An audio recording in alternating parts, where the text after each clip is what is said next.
నమస్తే, నేను మీ కురటిపాటి ప్రేమ్ కుమార్. డొక్కా మాణిక్యవర ప్రసాద్ గారు కల్కి సినిమా బాగా చూసినట్టున్నారే. బాగుందా సినిమా? బాగా నచ్చిందా? సినిమాలో పాత్రలు బాగా చూస్తున్నారండి మీరు. సుప్రీం అని, కమాండో అని, సూపర్ బాస్ ఇంకెవరు ఉన్నారు, సుప్రీం జగన్ గారు కాదని మీరు చూస్తున్నారు బాగానే.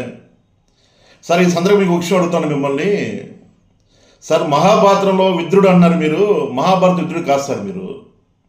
శకుని, కుళ్ళు కుతంత్రాలు అలాంటి పాత్ర మీరు. దానికే కరెక్ట్గా సెట్ అవుతారు మీరు.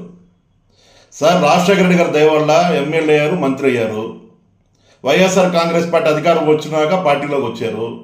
జగన్మోహన్ రెడ్డి గారు ఎమ్మెల్సీ ఇచ్చారు. మళ్ళీ గుంటూరు జిల్లా అధ్యక్షుని చేశారు. అంతకన్నా ఏం కావాలి సార్ మీకు? పార్టీ అధికారం ఉన్నప్పుడు